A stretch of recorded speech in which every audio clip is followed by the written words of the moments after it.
Hi, this is Denise Matthew. I hope you're doing well. Just want to say to anybody who celebrates, Merry Christmas. I hope you have a peaceful and happy holiday season. And speaking of Christmas and the holidays, the interesting part is that every year at this time, we have the sun and the earth moving through the gates 58 and also the gate 52.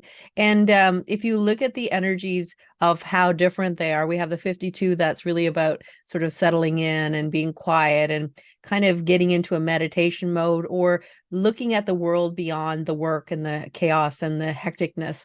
The other perspective is the gate 58, where it's about celebration, joy, vitality, and the energy to go out and have a good time. What's cool about it is, this time of the year, some people are really ready to go out and celebrate and have parties, and other people are just ready to be with their family or just be alone, even, and just to be away from the crowd. And it really does talk about the energies can really play into our charts and really basically who we are.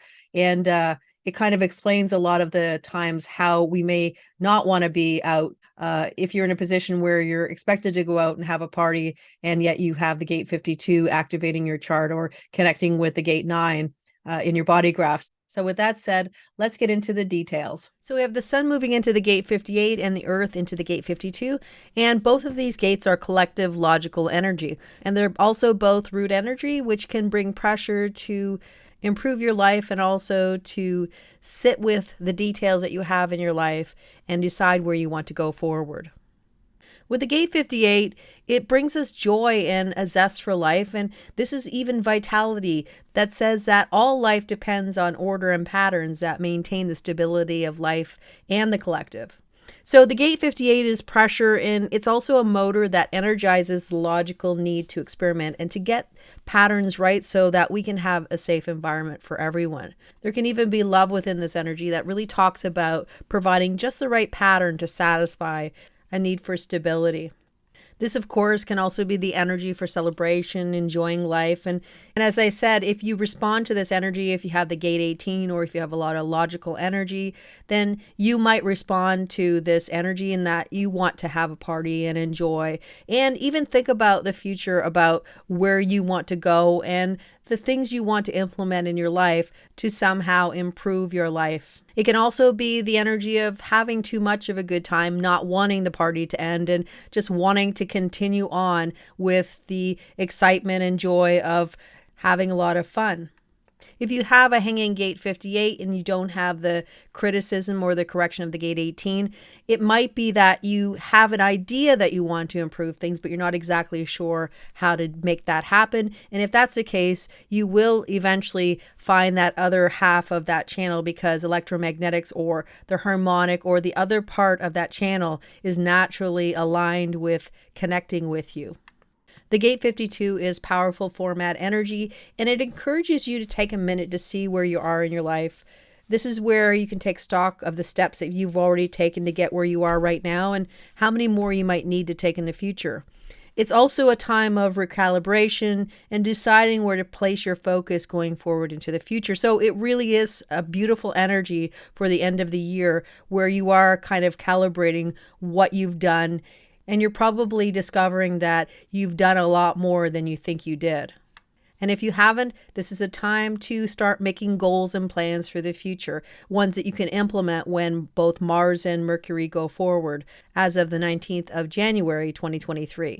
Ra Uru said about this gate that when we are empty of thought, we can receive the insight into where we should direct our focus. So that's where this meditative experience can come into play with the gate 52. Together, these two gates bring the energy to kick back and relax, or to enjoy a party. So there's a little something for everyone. Saturn is chugging along, and on December 24th, it moves into the gate 49, line 4. It was last in this energy from August 5th to August 17th, 2022. So the themes that were happening both globally and personally may be reactivated. This is a place where we move from an introspective or self-focused approach to revolution to a place where we're beginning to externalize the revolution and to see the world outside of ourselves. It can also be where we're moving from the idea of thinking about revolting to actually going out and doing something about our feelings. Though third line energy can express the energy of a gate to the outside world, it comes through experimentation, meaning that it isn't really finely tuned yet. So we could say that the third line is where we're driving along a road without a destination, practicing.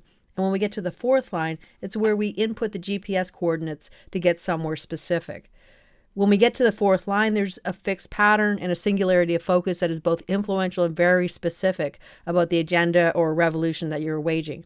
In relationships, this can look like a particular list of things that you want to see happen in your relationship for it to continue, or concrete changes that need to be implemented. Waffling is no longer a possibility when we get to the stage of this energy. And since this is Saturn's last opportunity to move through this line for another 28 to 29 years, the impetus is always there to learn the lesson so that you can move forward with a new directive. From a global perspective, this can be a political or a social agenda that speaks about human rights for those who are suffering the most, and it's very specific about where the focus goes. In fact, there could be a one-track mindset that sees only one part of the picture about how to support human rights and ignores the rest. The other side of this energy can be to promise to deliver a very specific result from a revolution, but this particular result may only benefit a few, including the person leading the revolution. So let's see how it plays out. Well, that's it for the energy update. I hope you enjoyed it. Until next time, take care, and I'll see you again soon.